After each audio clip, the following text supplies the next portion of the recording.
Hello guys, welcome back to my another brand new video. আজকের ভিডিওটা কিন্তু অনেক বেশি স্পেশাল। আমি অনেক দিন পর আবার একটি ফুড ব্লগ নিয়ে হাজির হলাম আপনাদের সামনে। আপনাদের নিশ্চয়ই চিনতে কোনো অসুবিধাই হচ্ছে না এই ক্যাফেটা কোথাকার। একদম ঠিক ধরেছেন, এটি হচ্ছে শ্রীমঙ্গলের ফেমাস ক্যাফে চুমুক। শ্রীমঙ্গলে যতবারই যাই ততবারই আমরা কাজিনসরা একসাথে হলে বাজেট ফ্রেন্ডলি কোনো রেস্টুরেন্টের কথা চিন্তা করলে এই চুমুকের কথাই কিন্তু সবার আগে আমাদের মাথায় আসে। আমাদের সকলেরই কিন্তু প্রিয় একটা জায়গা হচ্ছে চুমুক। তো সেদিনকেও আমরা চলে গিয়েছিলাম চুমুকে কিছু খাবার দাবার টেস্ট করতে, এবং আমি ভাবলাম আপনাদের সাথেও শেয়ার করি আমাদের চুমুকে খাবার দাবারের এক্সপিরিয়েন্স।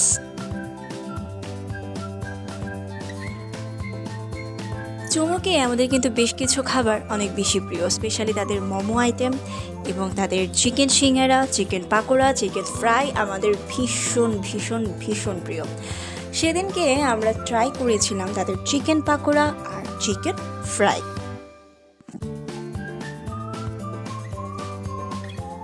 তাদের চিকেন পাকোড়ার প্রাইস হচ্ছে 200 টাকা, যেখানে থাকে 10 পিস চিকেন পাকোড়া, আর চিকেন ফ্রাইয়ের প্রাইস হচ্ছে 400 টাকা, যেখানে থাকে 6 পিস চিকেন ফ্রাই।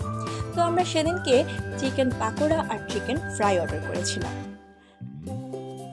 সো এদিকে আমাদের খাবার দাবার অর্ডার করা হয়ে গেছিল, আর সব কাজিনসরা একসাথে হলে যা হয় আর কি, মানে গসিপে আমরা এখানে বসে একটু গল্প করছিলাম, আর গল্প করতে করতেই কিন্তু প্রথমেই চলে আসে chicken pakora. 10 piece chicken pakora. Chicken পাকোড়াটা দেখতে আমার কাছে একটু ওভারকুকড মনে হচ্ছিল, এবং খেতে কীরকম হচ্ছিল অবশ্যই আমি শেয়ার করছি আপনাদের সাথে। চিকেন পাকোড়ার পরপরই চলে আসে চিকেন ফ্রাই। চিকেন ফ্রাইটাও আমার কাছে দেখতে সেম, মানে ওভারকুকড মনে হচ্ছিল। তো খেতে কীরকম হচ্ছে অবশ্যই শেয়ার করছি আপনাদের সাথে। প্রথমেই আমি ট্রাই করি ওদের চিকেন ফ্রাইটা। ওরা যে সসটা দিয়েছিল, সসটা একটু স্পাইসি ছিল, সেই স্পাইসি সসে ডিপ করে প্রথমেই ট্রাই করি ওদের চিকেন ফ্রাই। চিকেন ফ্রাইটা দেখতে যদিও ওভারকুকড মনে হচ্ছিল, খেতে কিন্তু একদম সেরকম মনে হচ্ছিল না। খেতে ভীষণ ভীষণ ভীষণ ভালো লাগছিল, এবং চিকেনটা ছিল খুবই জুসি। সো আপনারা যদি চুমুকে কখনো যান অবশ্যই ওদের চিকেন ফ্রাইটা ট্রাই করতে পারেন। তো এবার আসি ওদের চিকেন পাকোড়ার কথায়। চিকেন পাকোড়াটা আমি আরও আগে একদিন ট্রাই করেছিলাম, সেটা কিন্তু আমার কাছে ভীষণ ভালো লেগেছিল, সেই জন্যই আসলে সেকেন্ড টাইম সেদিন ট্রাই করেছিলাম।